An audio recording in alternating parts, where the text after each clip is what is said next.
Welcome back, WNST, Towson, Baltimore, and Baltimore Positive. We are positively at BLU Crab House and Crab Cake Emporium. We're in Ocean City, right behind where the Embers used to sit, right off the Coastal Highway. There was a lot of traffic here because Tom Perlazzo and Heather LaFollette, they're doing their job down here, getting their white marlin open, people, boats, big tuna, big white marlin, blue marlin. I had to learn. I was in a little reel-in thing on 14th Street, and the boats are coming, and people are like, they got three. I'm like, what are I looking for? Oh, you're looking for the little flags. Flag at the top. And if the flag's upside down, it means they released the fish. I hope they have video of it. And if it's not, everybody gets really excited, right? And Absolutely. They're like, let's do it. So we're here. You have been my extreme helper. I don't have an executive producer right now other than Don Moeller. So I want to give some love to Heather. Are you nervous on the air, or are you okay? No, not really. I'm just trying to make sure I don't cuss because I got a sailor mouth. You got a potty? I do. White Marlin Open week, she's got a sailor. This is the reason I'm bringing her on. This is all. Listen, all due respect. So Batman's calling me right now because he wants to come by the show. So I have to text him. He doesn't understand that I'm doing radio. But I'll do. You are from Southern Maryland. I am. And we talk about people come. You're from Cumberland. That's correct. You're from Calvert. What's the name of your town? Like Solomon's. You're from Solomon's. I am. Actually, a very small town. It's called Dowell. It's like my grandparents all founded that, but most people don't know that, so I just say Solomon's or Lusby. Okay, Lusby. So when I Googled, there are more crab cake places in Solomon's. Well, absolutely. Per square inch. Like absolutely. When you Google best crab cake, Solomon's comes up with 50 places. That's all we did. As kids. We would go crabbing off the piers, and everybody had crab cakes all day, every day, all summer. I knew she was going to be a great guest. She was 3 days. She didn't want to come on. She's been hiding from me. Kids in the corner. She was at Fratelli's yesterday. And you have more crab and crabbing stories than probably any, because you literally grew up in on the water. A crabbing community. Well, I guess. I mean, that's just what we would do as kids. I went to baseball kids. games. I grew up in a city. You grew up in where? Well, yeah. I live next door to the pasta factory. There was a lot more trouble for me to get into. Yeah. Believe me, a lot more trouble for me to get into. Yeah, we didn't have a whole lot to do. Now, I grew up mixed between Southern Maryland and Connecticut, but my childhood, all my summer memories were down in Southern Maryland, and we didn't have a lot to do. We would take the little dinghy out in the creek, and one time my cousin left me out there, and I had to swim back. I mean, that's what we would do. We would chop up, like, toadfish in the treehouse and use that for catching crabs. Keep going. No, you're looking at me like I don't think I want to keep going. These are stories I've never heard. I've never had a male or female, young, old, black, white shirt tell me that they cut up toads on Toadfish. Toadfish. I've never heard of such a thing. So maybe we made it up as kids, but they were really big, ugly fish, and you couldn't, like, the skin was so tough, you had to use, like, you couldn't cut them. You had to use, like, an axe to chop them up, and then we would just... We would tie that to the oyster shell. This is the best segment of the week. Hold on. Let me get a beer. Yeah. Can I get a drink now? No. Go with crab cake. So, yeah, and we would do that in chicken necks. You tie it to your oyster shell and drop chicken necks I did on the back river, on Bear Creek, and all of that. But I'm coming to your part of the world next weekend looking for a crab cake. Part of this is I've never been to your town. I've never been to your town. And we've all been hanging out in Ocean City because we like the beach and like all of that. I'm trying to explore Maryland a little bit. And I think for you guys trying to lure people here, it is something that when I come here, I see people from little towns where all they had to do was cut up fish. Where in Baltimore, there were a lot of things that you can get into, right? But for Ocean City, as the lure in the summer for people to come down here, whether you're from Cumberland or whether you're from Solomon's or whether you're from the city, there's something here for everybody. And I love being here. And when I make that turn on the bridge, there's something that makes me 10 years old again. Right? Well, this is where we would come as kids. My daddy would bring us here every summer, and we'd stay at the Atlantic, and that's what we would do for like a week every summer. So you had your place. Plim Plaza was my mother's place. So it was always fun. And then growing up, it was neat to bring my kids back. You know what I mean? Because then I would go to the same places. Now my son, is working here. My daughter's going to start working. She meets me Monday, and she thinks I'm sexier than I am because I have a really nice truck, right? No, I have wait, this can you tell him truck. exactly what I said? She sees me. I've got this big truck. No. Go ahead. Tell him what I said when I pulled up. I drive a mom van, so I pulled up next to this giant Bronco. Do you remember what I said? Take me for a ride. I think that's what she said. No, that's not what I said. I was like, oh, your car's hotter than mine. He's like, you should see the guy driving it. I did say that. It's funny. And then right off the bat, I was like, all right, this is going to be great. She thought I'm beachy, but then she says, my son's starting his first job today. I'm like, where? She's like, on the boardwalk. I'm like, where? Fun Kate. He's sitting here right now. Look, look. I'll show. There's the back of the shirt. You get the Fun Kate. There, all right, there we go. I got a wave out of your offspring. Even better. It's probably because I bought him pizza yesterday. I think, right? Yeah, that pizza was really good. Yeah, we've had a nice couple of days, and I do want to thank you and have you on the show. But moving around, doing these things, the local business owners are what power this. And Tom, I think I said this to you. Walmart doesn't make crab cakes. The people that make crab cakes are local, individual business owners, and that's where the chamber comes in. That's where towards firing up. These are family businesses down here. Literally every single one of them, right? Every single one of them. There's two types of people here: come here or from here. That's the bottom line. I mean, once you come here, you're not going to leave. If you like it, you're going to figure out a way to stay here. Or go away to come back once a year. People like Cole, he's from here now. My kids are from here, but I was a come here. All right, Cole's got crab cakes. Heather, pass on to Cole your headset, and we're going to bring him in. And I'm going to have him explain the crab cake here. I'll pot that. You drop that. That's good. Batman is not coming. He said he's going to do the show with me via satellite one day. I think that means soon. For the 80s guy. All right, Cole, come on in. I want to see these crab cakes. No. We're going to hold these up here. So you did bring me some sides for this. So I'm going to have you explain all of this as we sit down. And we're at BLU. God, that smells good. Doesn't it smell good? They told me I'm going to get tired of it. Today's day 4.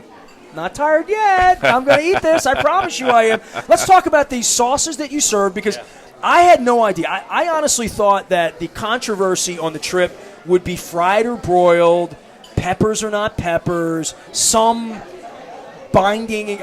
But the argument has been more about sauces and what comes with them and as to whether you put anything on it at all. So Bill Devine and Nancy Devine at Fadley's, my sponsor, who sort of inspired a lot of this. And we're going to be going over to J.M. Clayton and getting with Jack Brooks at the Pickery in Cambridge later. So I'm going to go where they actually pick the crabs and where this comes from.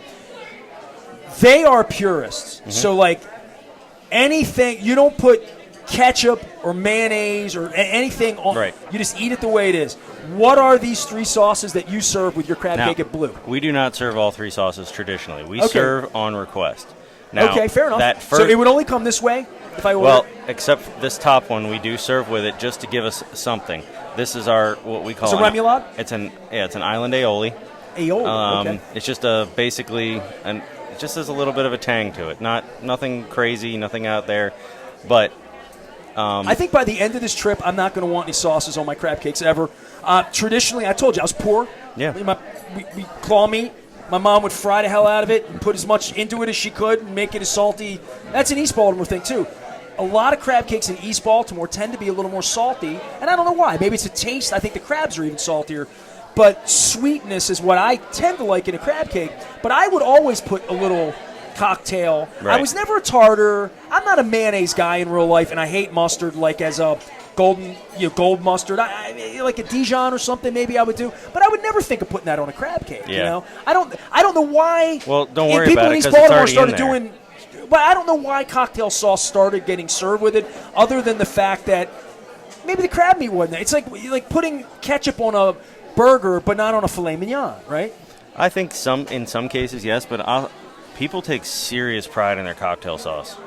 I mean, like ours, that is an age-old cocktail sauce recipe. So I should have it. I should try it. You should at least try the sauce, whether or not you mix with your crab cake. Like I said, for me, what you put with a crab cake is entirely, it's buyer's choice.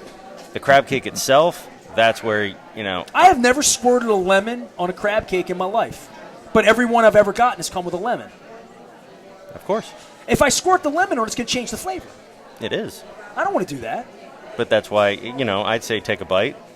All right. Maybe we can get go for it. Very, very lumpy, very, very warm. These just came out of the oven. Yes. Broiled, never fried. All right, here we go. We're at BLU. Crab cake number 4 on the tour. I think give Sammy one. I'm going to give Sammy a bite. No. Come on, have a bite. I called you Sam. I knew it was going to take me an hour. It took me an hour. I knew it was going to call. Did I call you Sam before? No. The first time? First time. It's Tom. It's not Sam. Mouthful. Go for it. Come on. I want you to get in there. When I start eating, you have to start talking. It's part Who, of me? Oh. You got to do play-by-play. Well, I can tell you that while you're eating. The bottom of it has like a crunchy. Hold on. Yeah. Because you broil it. You broil it on. We broil it in the oven, but we put them all on sizzle plates. I want the bottom. I like the crunchy under the bottom. Yeah. So that's the only crunch you really need. You don't need the crunch steam coming off of that. You don't need crunch coming off a fried crab cake. That is a good point. That if the bottom of it is more crunchy, this is the first one I've had on the tour for sure, where the bottom is a little bit more like fried on the bottom, broiled on the top, kind of. But some of that is just, there's a little bit of that is just because. See, I like it so crunchy. I just do. I like that. It's beautiful. It's sort of bacony. Look at the lump crab meat on top. That's a good-looking crab cake. Let's talk about crab meat, man. This summer's been a mess for everybody, right? Oh, yeah.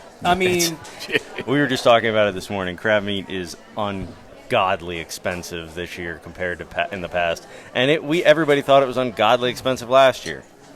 It's $40, $50 a pound, right?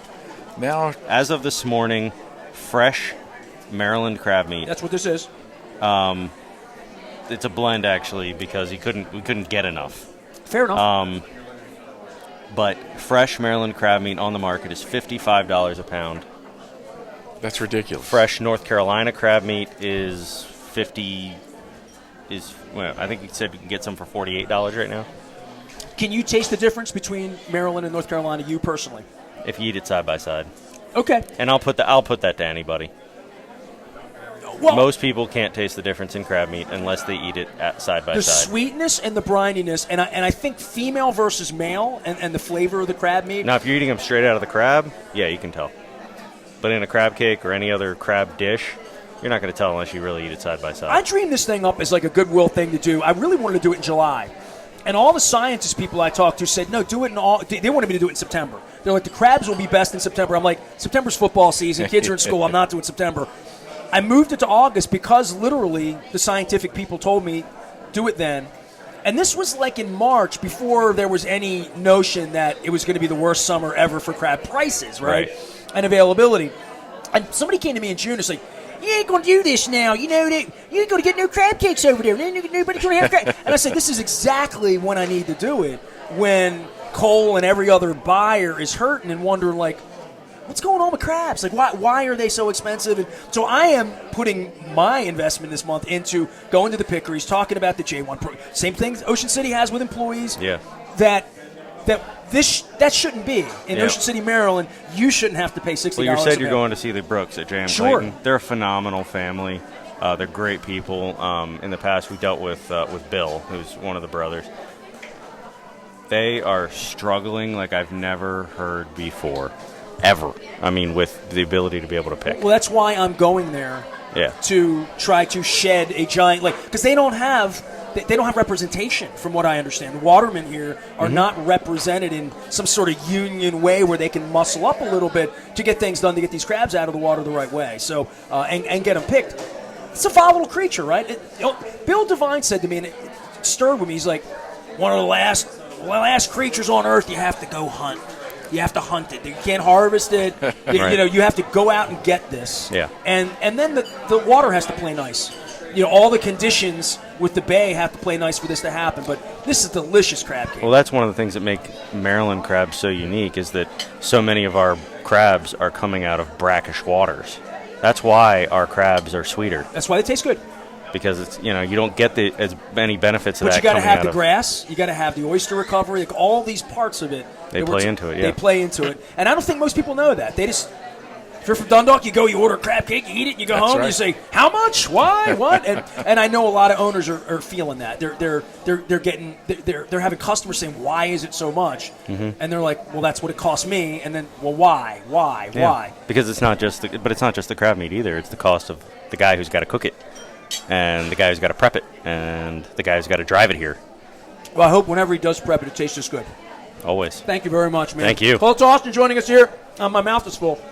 You want to lead us out, Tom? I won't call you Sam. Thank you for being here. I'm glad this is WNST. No, I'm glad I called you Sam because I knew I was going to mess that up. Ocean City, for the next couple 6-8 weeks, if people want to come down here, little thought about where we are here post Marlin. What else is coming up? Because I know we have bike, we have bike week. We've got Sunfest coming. We got Brad Paisley happening Labor Day weekend with Jellyfish. But there's something every weekend, can't miss, all the way through October. There's more fishing tournaments and coming. more fishing tournaments left and right every weekend. Log on to OCOcean.com. Check out our calendar.